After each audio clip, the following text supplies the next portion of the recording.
Hi everybody, welcome to NAUI's Dive Team Report. I'm your host, Greg Martin. You know, there's something about wreck diving that really intrigues divers. I've long been fascinated with several famous wrecks, the Titanic, of course, because of the story behind it, but there's also the Andrea Doria, the CSS Hunley, and the USS Monitor. I recently had the opportunity to speak with a couple of people responsible for preserving and protecting the Monitor. Let's have a listen. When I was a child, I don't know where I discovered the Monitor. It must have been a school book or something, and I discovered the story of the Monitor and the Merrimack. And these guys can probably tell the story way better than I can, but the first real battle, I always felt like, the big battle that took place was the Monitor and the Merrimack, these two ironclad ships that just duked it out. And the Shipwrecks, at least the Monitor, is available. It's there. We're working to preserve it. You guys are working to preserve it. David Alberg with National Marine Sanctuaries and Tane Casserly. Almost got it right the first time. So talk to me a little bit about the Monitor. I mean, David, you've been working on this for a long time now. The Monitor, she sits in deep water.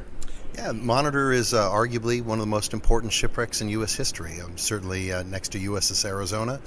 The Monitor has a special place in everybody's heart, and like you, it probably was introduced in a history class when you were in elementary school.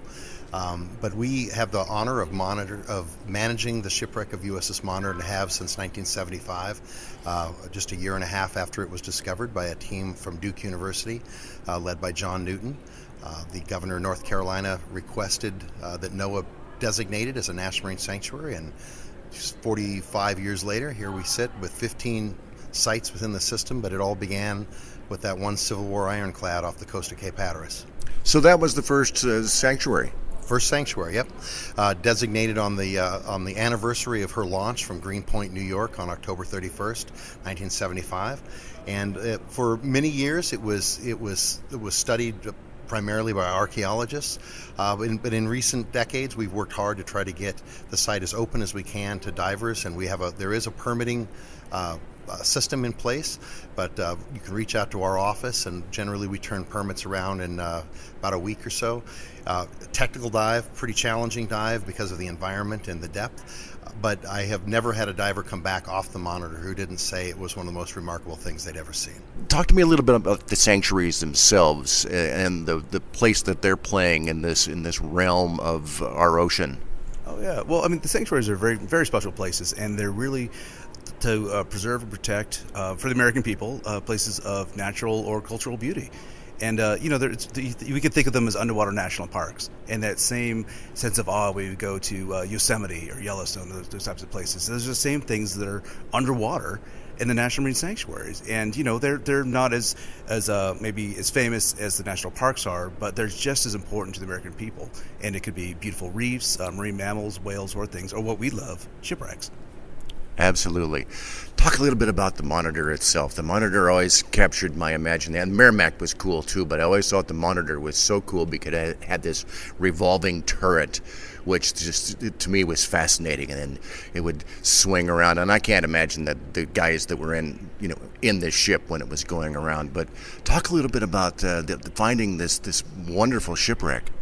Well, the shipwreck, as I said, was found in 1973, positively identified in 74, and really represents a change in the design of naval ships in all navies everywhere in the world in that one day.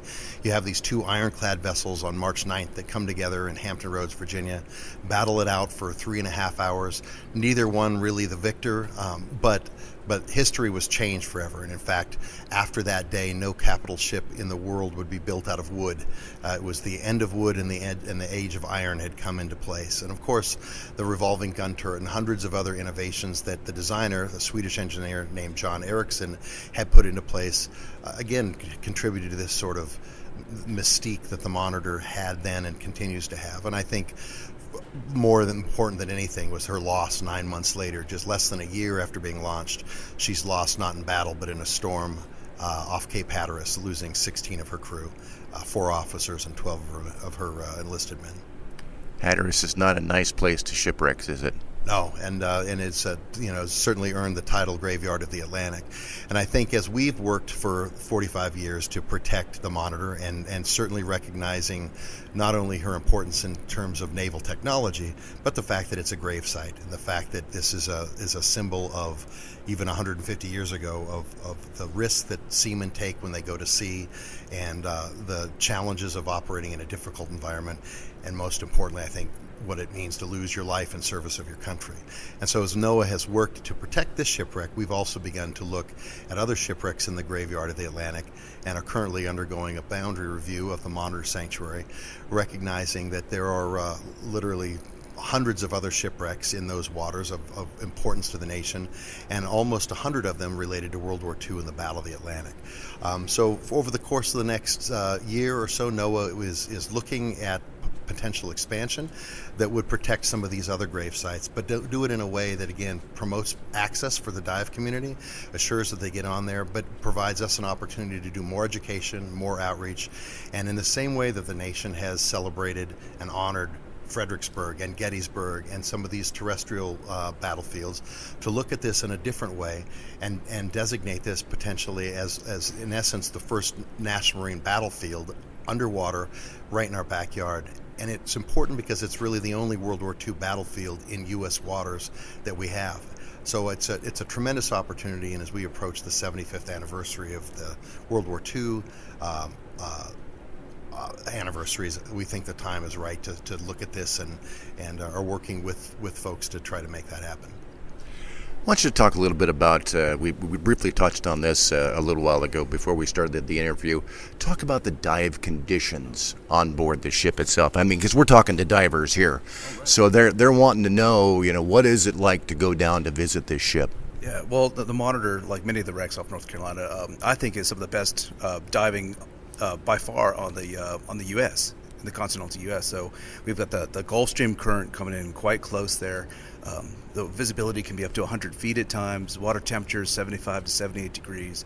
You're going to see those wonderful wreck sites, and those wreck sites are bringing in the huge pelagic fish. So we're seeing, amberjacks, sand tiger sharks, mola molas, all sorts of things. So, so that's part of the beauty of them, that not only are you getting that history, but then you're getting that sort of natural grandeur as well. So no matter if you love history or marine life, you're getting it all in North Carolina. The actual dive site itself. Let's take the diver down and experience what it's like to get on to the ship. Right. Well, first of all, Monitor doesn't give up her secrets easily. So it's a challenging dive. It's 230 feet. It is where the Gulf Stream and the Labrador Current often collide. So you can have counter currents, changing densities of the water, changing temperatures, all sorts, even before you hit the bottom.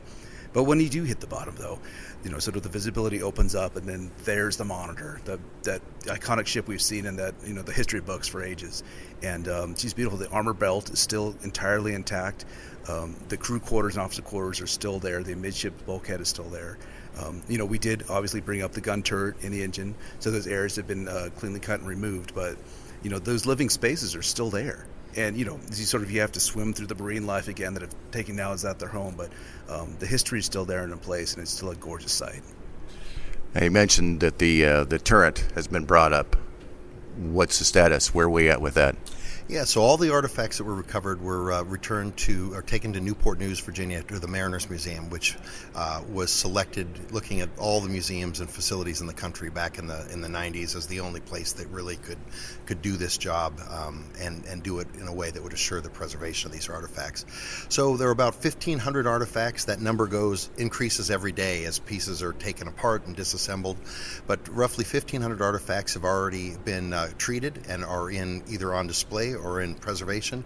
The turret itself is probably looking at another 15 years before it's done.